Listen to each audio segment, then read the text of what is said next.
आज हम कक्षा 8 भाषा का पाठ अपराजिता पढ़ेंगे और अपराजिता पाठ की लेखिका है शिवानी। शिवानी का मूल नाम गौरापंत है और उनका जन्म राजकोट गुजरात में हुआ था और उनकी प्रारंभिक शिक्षा शांति निकेतन पश्चिम बंगाल में हुई। कलकत्ता विश्वविद्यालय से उन्होंने बीए ऑनर्स की डिग्री प्राप्त की और इसके पश्चात उपन्यास लेखन के क्षेत्र में विशेष योगदान है। 40 से अधिक कहानी संकलन उन्होंने किए हैं। कृष्णकली, 14 फेरे, पाताल बेरी और चंपा और कायजा आदि उपन्यास प्रसिद्ध है। अपराजिता पाठ में हम ये जानेंगे कि पहले तो अपराजिता का अर्थ समझेंगे कि अपराजिता का अर्थ ये है कि जो कभी हारी न हो। तो लड़ी किससे लड़ी कि वो हारी नहीं। तो इस पाठ में ऐसा एक डॉक्टर चंद्रा के जीवन की एक कहानी है जो कि दिव्यांग है और दिव्यांग व्यक्ति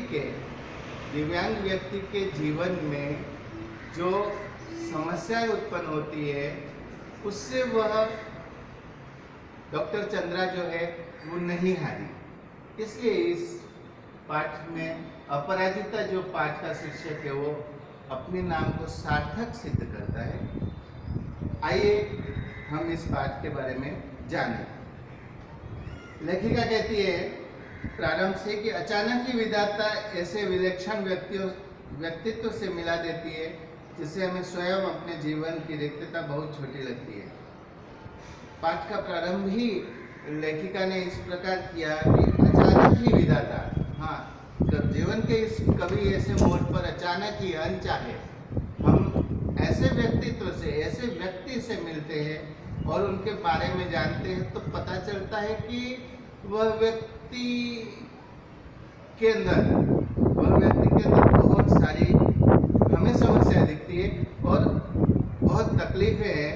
तब उसका मूल्यांकन हम हमारे जीवन के साथ हम तुलना करते हैं, तब हमें ऐसा लगता है कि नहीं, हम अच्छे हैं, हम बेहतर है, उससे अच्छा है कि हम इतनी तकलीफ में नहीं है। अगर काश हम इतनी तकलीफ में होते तो क्या हम इस तरह का जीवन जी पाते। और उस समय अकस्मात अकारण ही दंडित कर दिया हो ऐसा हमें लगता है, किंतु हमारे किसी अंग से हमें विच्छिन्न कर हमें उससे वंचित तो नहीं किया। तकलीफें कितनी भी हो सकती है, लेखिका यह कहती है कि जीवन में तकलीफ तो आनी ही है, लेकिन हमारा शरीर का कोई हिस्सा विच्छिन्न यानी अलग तो नहीं है, या उस शरीर के किसी भी हिस्से की दिव्यांगता या अपंगता तो नहीं है। कम से कम हम शरीर से तो सही हैं। क्योंकि हम कोई भी काम करते हैं तो शरीर के माध्यम से करते हैं और शरीर में अगर दिव्यांगता, कोई अंग रुका हुआ है, कोई अंग विच्छिन्न है, तो हम सारे काम नहीं कर पाते और वो ऐसी कमी है जो हमारे जीवन भर इसकी पूर्णता कोई कर नहीं सकता है। जो विपत्ति के कठिन क्षणों में विधाता को दोषी नहीं ठहराता, और इसलिए कि हम विधाता को दोषी नहीं मानते कि हम शरीर से पूर्ण रूप से हमारा अच्छा शरीर है, हमारे सभी अंग कार्य करते हैं। तो आगे लेखिका लिखती है कि मैंने अभी पिछले ही महीने एक अभिशप्त काया देखी है जिसे विधाता ने कठोरतम दंड दिया है, किंतु उसे वह नतमस्तक आनंदी मुद्रा में जेल रही है, विधाता को कोसकर नहीं। लेखिका आगे लिखती है कि मैंने पिछले महीने ऐसे एक व्यक्तित्व से मिली हूँ कि जिसे विधाता ने बहुत कठोर दंड दिया है। ऐसा लगता है कि विधाता उससे रुष्ट हो गई है और रुष्ट हो जाने के बाद उसे जो दंड मिला है वह उस दंड को स्वीकार उसने किया है और उस कमी को कमी न मानकर वो अपने प्रफुल्लित जीवन आनंदित मुद्रा में जी रही है।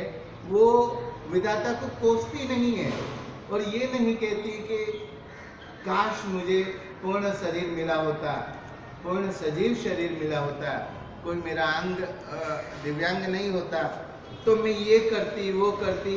इस प्रकार की विचारधारा उसकी नहीं है। वह जो उसे मिला है, जो इस विधाता ने उसे अर्पण किया है, प्रदान किया है, उससे वह खुश है। और उस अभावग्रस्त शरीर के बावजूद भी वह इतनी आनंदित रहती है और अपने सारे काम करती हैं। प्रथम दृश्य जब उसे देखती है लेखिका शिवानी, जब उन्हें देखती, पहली बार जब देखती है, तो उसका वर्णन इस में किया है कि उसकी कोठी का अहाता एकदम हमारे बंगले के अहाते से जुड़ा था। अपनी शानदार कोठी में उसे पहली बार कार से उतरते देखा तो आश्चर्य से देखती रह गई। कार का द्वार खुला, एक प्रौढ़ा ने उतरकर पिछली सीट से एक व्हील चेयर निकालकर सामने रख दी और भीतर चली गई। प्रथम दृश्य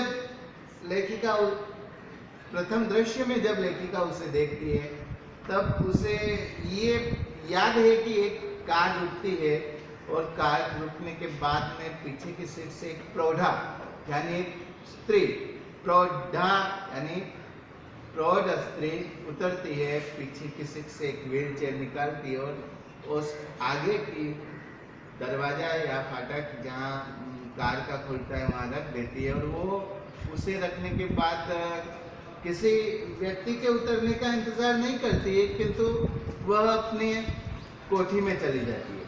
कुछ ही क्षणों के बाद दरवाजा खुलता है, कार से एक युवती अपने निर्जीव निचले धड़ को बड़ी दक्षता से नीचे उतारती है। लेखिका ने बहुत सूक्ष्म अवलोकन उसका किया, सूक्ष्म निरीक्षण किया कि कार रुकी है, व्हील चेयर रखी है, यानी उस लेखिका को ये पता था कि कोई अपंग व्यक्ति इस कार के अंदर सवार है जो कि उतरने वाला है। और उसके बाद वो उसे देख रही तो एक छोटी सी लड़की है, वो अपने निर्जीव शरीर को यानी जो दिव्यांग शरीर है, दिव्यांग अंग है उसको बड़ी दक्षता के साथ, बड़े ही अच्छे तरीके से वो शरीर कार के उस हिस्से से बाहर करती है और बैसाखियों के सहारे व्हीलचेयर पर पहुंचकर उसमें बैठ गई और बड़ी तटस्थता से उसे स्वयं चलाती हुई कोठी के भीतर पहुंच गई। फिर यह जब देखा तो आश्चर्यचकित हो गई लेखिका कि इतनी छोटी बच्ची इतनी सूझबूझ के साथ उसने बैसाखियों को पकड़ा, व्हील चेयर पर बैठी और स्वयं व्हील चेयर को चलाती हुई अपनी कोठी के भीतर पहुंच गई। फिर उसका लेखिका के साथ एक परिचय होता है। अब पड़ोसी है, चूंकि वो पड़ोसी थे इसलिए पड़ोसी से उनकी घनिष्ठता बढ़ जाती है। तब उन्होंने उस छोटी सी बच्ची के बारे में जाना तो लेखिका वहां दंग रह जाती है। इसका वर्णन करती है कि नीति के प्रत्येक कठोर आघात को अति अमानवीय धैर्य एवं साहस से झेलती वह बित्ते भर की लड़की मुझे देवांगना से कम नहीं लगी। एक छोटी सी बच्ची जिसकी उम्र भी कम है, जिसकी कद काठी भी उम्र के अनुसार कम है, अति अमानवीय धैर्य एवं साहस से झेलती हुआ बित्ते भर की लड़की, अति अमानवीय, जिस मनुष्य जिसके साथ ऐसा व्यवहार नहीं करता है और उसे अगर ये शरीर मिला है, इस एक अभिशप्त शरीर मिला है, तो लेखिका उसे एक शब्द में ये कहती कि अमानवीय धैर्य उसमें था। मनुष्य में ऐसा धैर्य कभी कभार ही देखने को नहीं मिलता है। साहस से झेलती हुआ बित्ते भर की लड़की मुझे देवांगना यानी देव पुरुष सी लगने लगती है। मैं चाहती हूँ कि मेरी पत्तियों को उदास आंखों वाला वह गोरा उजले वस्त्रों से सज्जित लखनऊ का मेधावी युवक भी पढ़े। अब यहाँ एक लेखिका एक ऐसे व्यक्ति का वर्णन करती है और कहती है कि मैं जो लिख रही हूँ, मैं जो पत्तियां लिख रही हूँ, उसे वह लड़का पढ़े। कौन? जिसके बारे में लेखिका आगे खुलासा करती है कि वह उजले वस्त्र वाला है, वस्त्र से सज्जित लखनऊ का मेधावी, यानी जो बहुत ही सूझबूझ समझदार वाला बच्चा जो है वह मेरी इस कहानी को पढ़े, मेरी ये पंक्तियाँ पढ़े, जिसे मैंने कुछ माह पूर्व अपनी बहन के यहाँ देखा। जब लेखिका उस बहन के यहाँ गई होगी तब लेखिका को वह अपने बहन के यहाँ दिखा, तो उसके बारे में उन्होंने जाना कि वह आईएएस की परीक्षा देने इलाहाबाद गया। लौटते समय किसी स्टेशन पर चाय लेने उतरा कि गाड़ी चल पड़ी। चलती ट्रेन में हाथ में कुल्हड़ सहित चढ़ने के प्रयास में गिरा और पहिए के नीचे हाथ पड़ गया। प्राण तो बच गए पर दायां हाथ चला गया।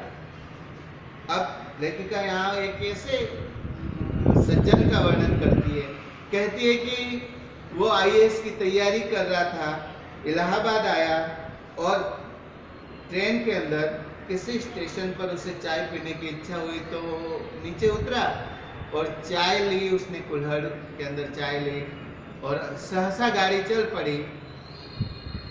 एक हाथ में चाय का कुल्हड़ और दूसरे हाथ से वो ट्रेन में चढ़ने की जद्दोजहद में वो फिसल गया और पहिए के नीचे गिर गया। उसका हाथ, दायां हाथ जो है वो कट चुका। इसी विच्छिन्न भुजा के साथ मानसिक संतुलन भी खो बैठा। हाथ तो गया पर उसका मानसिक संतुलन भी चला गया। पहले दुख भुलाने के लिए उसने नशे की गोलियां खाई, उसके बाद नूर मंजिल की शरण गई। केवल एक हाथ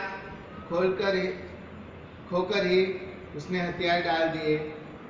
कि लेखिका कहती है कि उसका तो केवल एक हाथ गया और उसने अपनी जीवन की जो हिम्मत है, जीवन में जो हिम्मत है वो हार गया, नशे का आदी हो गया, नशेड़ी हो गया।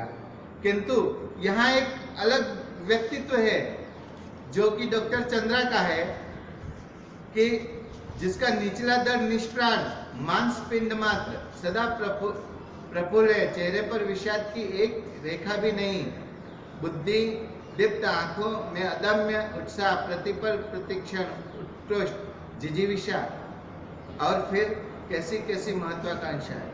कि डॉक्टर चंद्रा जो है, चंद्रा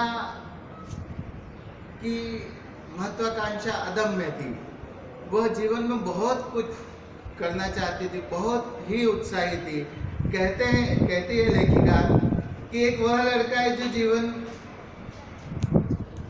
की आशाओं को खो चुका था, और एक ये है चंद्रा जिसका पूरा निचला दर निष्प्राण होते हुए भी उसमें उत्साह की कहीं कमी नहीं दिख रही है। और जिजीविषा यानी जीवन जीने की जो इच्छा थी, उत्कृष्ट इच्छा जो थी, और वह उसमें कूट भरी थी। और यहाँ ये आगे वाले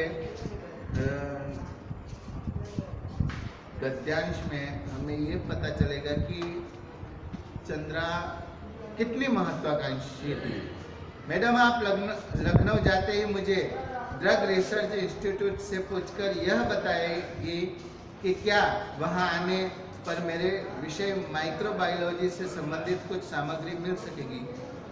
देखिए विद्यार्थी मित्रों, यहाँ वह एक दिव्यांग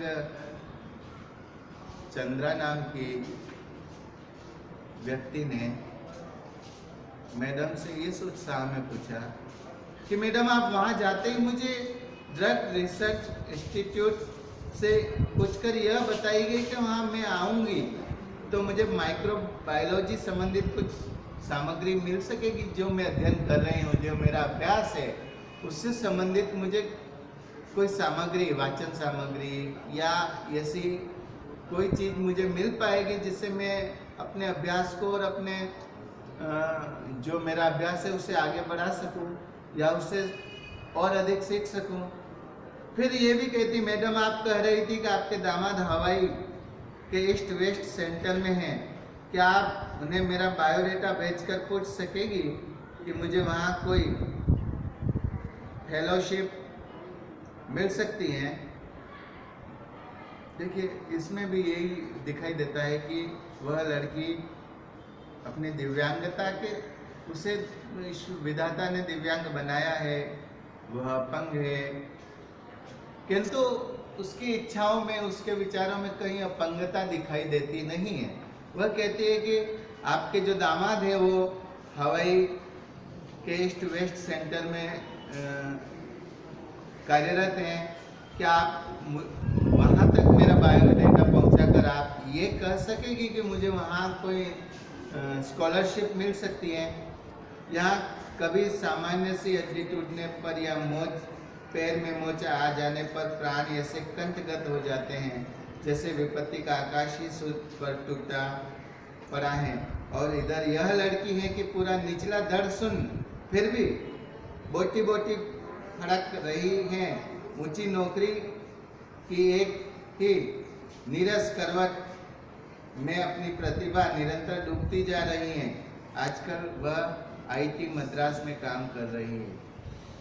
लेखिका कहती है कि थोड़ी सी हमारे शरीर के ऊपर मोच लगे तो हमारा प्राण, या हम इस तरह दुखी हो जाते हैं कि प्राण कंठगत, यानी कंठ के अंदर जैसे प्राण आ जाए, इस तरह का हमें दुख का अनुभव होता है।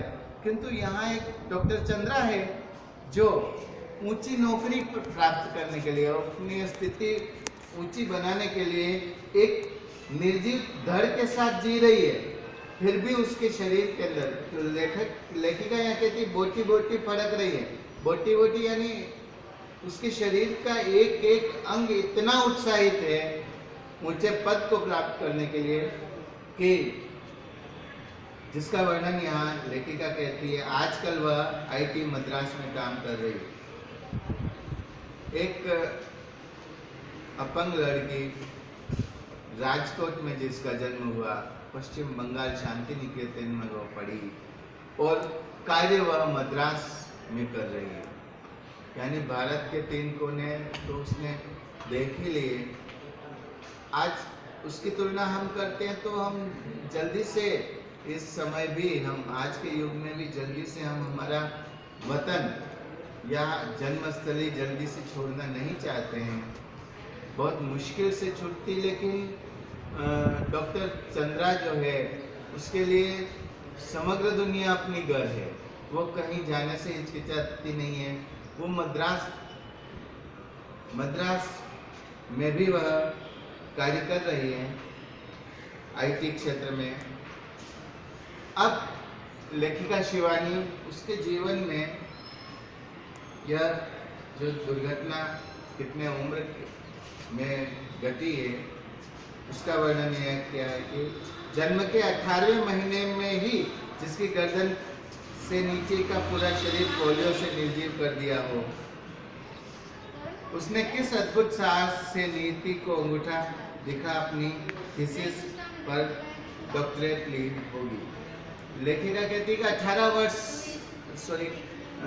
18वें महीने में, जन्म के 18वें महीने में वह लड़की का शरीर निर्जीव हो जाता है। और उसके पास कौन सा ऐसा अद्भुत साहस था कि जिसने नीति को ठेंगा दिखा दिया, और